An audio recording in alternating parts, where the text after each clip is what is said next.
আমাদের শায়েখ ও মুর্শিদ নব্বরুল্লাহ মারকাদাহু উসুল বাতাইছেন। ইসলাম হুকুমত কায়েম করার জন্য সর্বোচ্চ চেষ্টা করা আমাদের দায়িত্ব, ইসলাম হুকুমত কায়েম করা আমাদের দায়িত্ব। দেখেন, দুইটা কথার মধ্যে আসমান জমিন পার্থক্য। ধরে নেন ওলা ফারজান আমি যদি মনে করি আগামী 30 সালের মধ্যে ইসলাম হুকুমত কায়েম করে ফেলবো, এই টার্গেট নিয়ে যদি কাজ করি, যদি 30 সালের মধ্যে ইসলাম হুকুমত কায়েম না করতে পারি, তখন অবস্থাটা কি হবে বলেন তো? হতাশ হয়ে যাবে, পারলাম না, হবে না। যতগুলি ইসলামিক সংগঠন এই কারণে ধ্বংস হয়ে গেছে যে আমরা পারলাম না, হবে না, হতে পারে না, হবে না ভাই, এর দ্বারা কিছু হবে না, না হবে না। দেখেন, যত ইসলামী সংগঠনের পুরাণ দায়িত্বশীল আছে তাদের সাথে আলোচনা করলে বলবে হবে না ভাই, সম্ভব না, এটা হবে না। ব্যাস, তার মানে নিজেও হতাশ, আর একজনকেও হতাশাগ্রস্ত করার জন্য সাধ্যানুযায়ী চেষ্টা করতেছে। ইসলামী আন্দোলন বাংলাদেশ কিয়ামত পর্যন্ত ধরে নেন, আল্লাহ না করুক, ক্ষমতায় না আসলেও একজন কর্মীর মধ্যে হতাশা আসবে না। এর কারণটা কি? আমি ফজরের নামাজ পড়ছি, আজকে জোহরের নামাজ পড়লাম। আচ্ছা, নামাজ পড়ার পরে কি আমি ডান বামে সালাম ফিরাবার পরে দেখছি নাকি আমি কি পেলাম, আমার অর্জন কি হলো, এরকম করছেন নাকি কেউ? তা নামাজ পড়লাম কেন? খুব ভালো মতো বোঝার চেষ্টা করেন। আপনি রোজা রাখার পরে বলছেন নাকি ভাই আমি কি পেলাম? হজ করার পরে আপনি বলছেন নাকি আমি কি পেলাম? কেন? এত সাধনা করে নামাজ পড়ছেন, রোজা রাখছেন, হজ করছেন, কাজ শেষের পরেই তো আপনি খোঁজেন না যে আমি কি পেলাম। আপনার মনের মধ্যে কি ছিল? যে আল্লাহর হুকুম পালন করছি। কি করছি?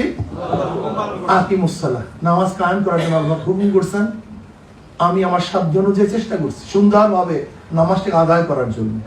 কি কথা ঠিক না? এখানে পাওয়া এবং না পাওয়ার কোনো ব্যাপার তার মধ্যে থাকে না। সে সবসময় চিন্তা করে আখিরাতে পাবো।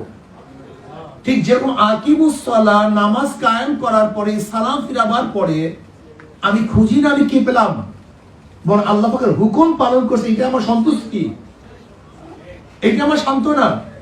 ঠিক একই আল্লাহ পাক বলছেন আকিমুদ্দিন, তোমরা দিন কায়েম করো। বাস আমি দিন কায়েম করার জন্য চেষ্টা করবো, এটাই আমার কাজ, এটাই আমার শান্তি। আমি শুধু দেখবো দিন কায়েমের জন্য আমি চেষ্টা করতে পারলাম কি পারলাম না।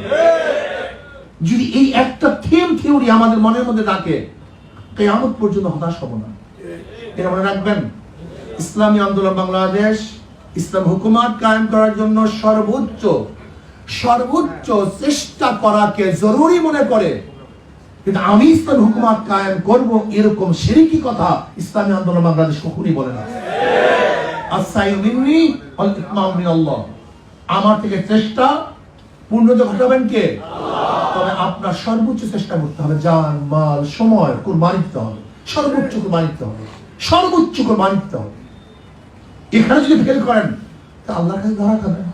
তাই আলহামদুলিল্লাহ এই বিষয়ে আমরা ঐক্যমত হওয়া চাই। নাম্বার আমাদের মধ্যে একটু বিবেক থাকে, একটু খোঁচাখুচি, ভালো লাগে না, অমুক তমুক, এটা দূর করা চাই। ইসলামী আন্দোলন বাংলাদেশের নেতাকর্মীদেরকে, প্রত্যেকটা সংগঠনের নেতাকর্মীদের সাথে সুসম্পর্ক রাখা চাই, ভালো ব্যবহার করা চাই, আচার আচরণ ভালো করা চাই, আখলাকি হওয়া চাই। সামনে নির্বাচন আসতেছে, ইউপি নির্বাচন, আসতেছে, এখন থেকে প্রস্তুতি গ্রহণ করা চাই। এখন থেকে, যেহেতু আগামী নির্বাচন ইসলামী আন্দোলন বাংলাদেশ ইউপি নির্বাচন, স্থানীয় নির্বাচনে অংশগ্রহণ করবে, যেহেতু আগামী ইউপি নির্বাচন ইসলামী আন্দোলন বাংলাদেশ অংশগ্রহণ করবে, আজকের থেকেই প্রস্তুতি গ্রহণ করা দরকার। ভুল না করি, এখন থেকে চেষ্টা করা চাই, এখন থেকে ক্যান্ডিডেট নির্বাচন করা চাই, এখন থেকে প্রার্থী নির্বাচন করা চাই, কোন প্রার্থীকে ওখানে দেওয়া যায়, এখন থেকেই আমরা প্রার্থী নির্বাচন করে চুজ করি। এটা আমাদের করা দরকার। ইসলামী আন্দোলন বাংলাদেশ এখন অভিভাবকপূর্ণ এক সংগঠন, আজকে দেশ নিয়ে চক্রান্ত করতেছে, দেশ নিয়ে ষড়যন্ত্র চলতেছে। এমনকি বর্তমান অবৈধ প্রধানমন্ত্রী যে বক্তব্য দিয়েছেন, এরপরে তোর আর 1 সেকেন্ড গতিতে থাকার কোনো অধিকার নাই। তিনি কি বলেছেন? ইউরোপ কান্ট্রির অনেক জায়গায় সীমানা নেই, বর্ডার নাই, তাকে বিক্রি হয়ে গেছে। তার মানে উনি ইঙ্গিত দিচ্ছেন অচিরেই বাংলাদেশের বর্ডার থাকবে না।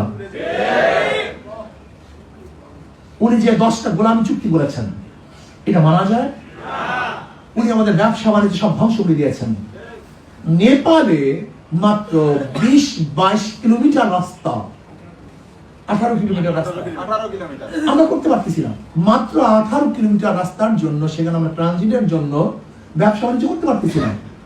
অথচ আমাদের বুকের উপর থেকে ট্রেন লাইন যাবে, গাড়ি যাবে, আমাদের স্বার্থ থাকবে না, এটা আমরা মানতে পারি না। আমরা এখন কি দেখছি, যমুনা সেতু মানে পদ্মা সেতু, এটা আমাদের জনগণের জন্য নয়, এটা হলো ভারতের জন্য। আব্বাজান রহমতুল্লাহ আলাইহি অনেক আগেই বলেছেন, আওয়ামী লীগ ভারতের দালাল নয়, ভারতের সরকার। কিন্তু ভারতের সরকার বাংলাদেশের স্বাধীন রাষ্ট্র সরকার হয় কিভাবে, থাকবে কিভাবে? থাকতে পারে না। আজকে আওয়ামী লীগ সরকার লজ্জাহীন ভাবে নিজের বাংলাদেশের জন্য কোনো স্বার্থ আদায় করতে পারে না, বরং সমস্ত স্বার্থ জলাঞ্জলি দেয়। আজকে বর্ডারের মধ্যে অবৈধভাবে আমাদের দেশে মানুষকে হত্যা করা হচ্ছে, সেই ব্যাপারে কোনো চুক্তি করতে পারে না। পানি নিয়ে কোনো আলোচনা